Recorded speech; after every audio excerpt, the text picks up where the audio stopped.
കഴിഞ്ഞ മാസം എന്റെ 5000 രൂപ മേടിച്ചോണ്ട് പോയതല്ലടാ. 2 ആഴ്ച കഴിഞ്ഞിട്ട് നീ എനിക്ക് തരാന്ന് പറഞ്ഞതാ. പൈസ ഇവിടെ. വളയാ നിന്റെ പൈസ തരണമാണ് ഞാൻ ഇവിടെ നിൽക്കുന്നത്. നിനക്ക് തോന്നി ഞാൻ ഇവിടെ വെറുതെ നിൽക്കണമെന്നല്ലേ? അതെ, നിന്റെ പൈസ തരണം, അതാണ് എന്റെ ലക്ഷ്യം.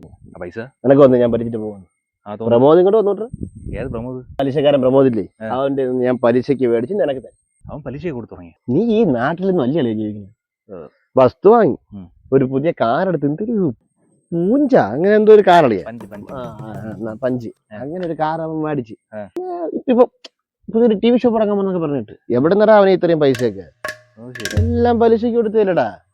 പലിശ കൊടുക്കുന്നില്ല പറഞ്ഞ നമ്മള് മുതൽ ഇത്തിരി ഡിലേ ആക്കിയാലും നമ്മള് പലിശ അത് കൃത്യമായിട്ട് കൊടുക്കും. മൊബൈലൊക്കെയാണ് പൈസ അയച്ചാ നീ പിന്നെ അപ്പൊ നീ ഒരു ചെറിയ ജന്മിയാവാൻ നോക്കിയാണ്.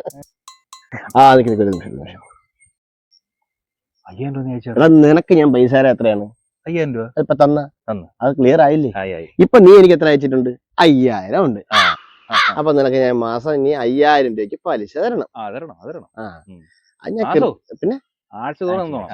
പിന്നെ പിന്നെ പറഞ്ഞോണ്ട് ആലോചിച്ച പെട്ടെന്ന് കുഞ്ഞമ്മയോടെ അപ്പൊ നമുക്ക് കാണാം. ഈ 5000 രൂപയ്ക്ക് നിനക്ക് ഞാൻ തന്നിരിക്കും. ഓക്കെ?